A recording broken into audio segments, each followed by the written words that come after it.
BBC Question Time was a good watch yesterday, as they had Nigel Farage on. Farage talked about a range of things, including Starmer's relaunch of Labour.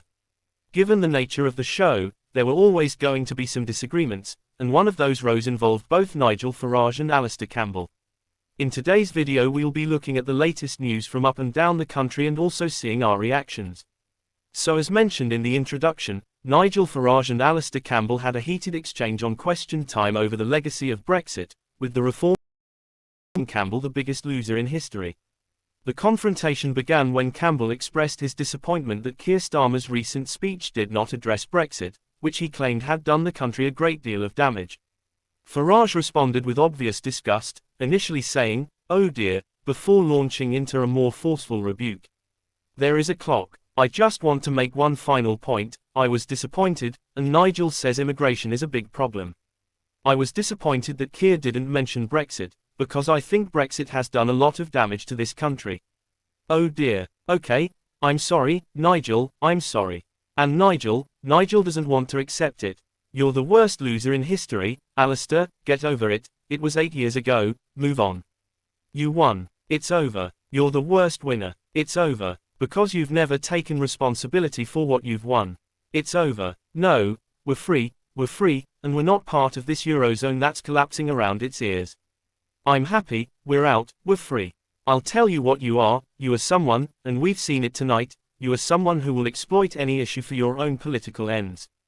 Brexit was fundamentally damaging to this country, it's your legacy, and now you don't even want to talk about it, because you know it's damaged this country, it's made us poorer, it's made us weaker, and it affects our standing in the world.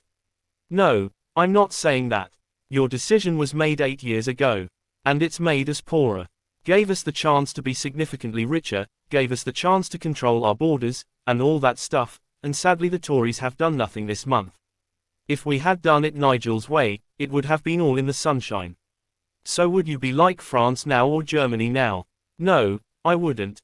The comparison is what we would have been if we had been in a 5% bigger economy. No, if you went back 30 years ago we would have joined the euro. You see, what you do is different. Wait, don't talk at once. It's over, the war is over. I'm sorry about that, Nigel, because I think you'll get it, the war is over.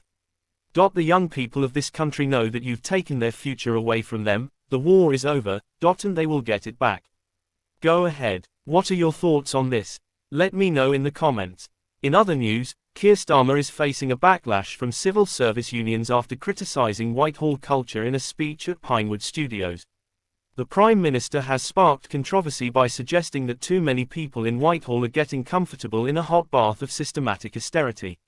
Starmer's remarks, delivered during a speech aimed at reshaping his premiership, drew an angry response from union leaders representing civil service staff. In his speech, Starmer distanced himself from the tough reforms, saying, "I don't think there's any swamp to be drained here."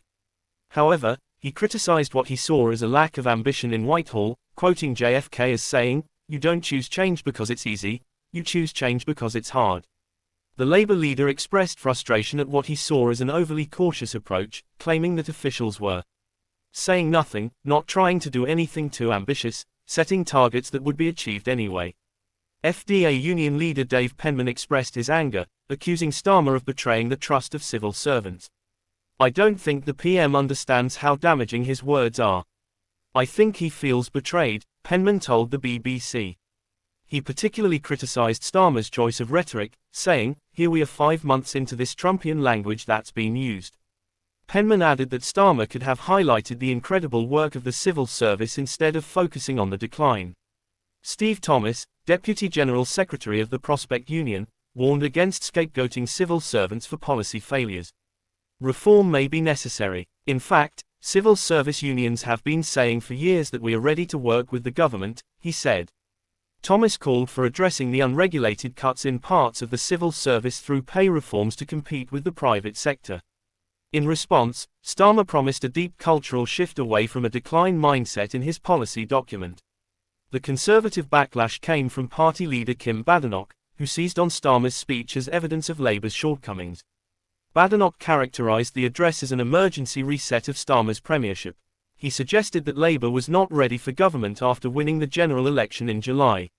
Starmer's remarks yesterday also led some to refer to Boris Johnson's former right-hand man, Dominic Cummings, who left Downing Street after losing a power struggle with Johnson's ally Kerry, was keen to dismantle the so-called blob to boost efficiency in Whitehall. Responding to the comparison, the former Vote Leave mastermind said, "Didn't Cummings expect him to be the news of the relaunch, but the curious McSweeney's team figured it out in weeks, and the brain-dead Tories couldn't do it in 25 years. He added, "Years late but good to see the BBC headline on the direction, Cummings was right.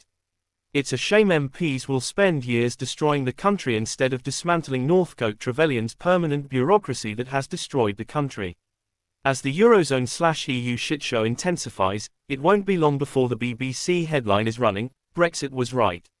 Finally, Princess Kate and Prince William wrote a message 24 hours before the royal family gathered for the Christmas carol service at Westminster Abbey.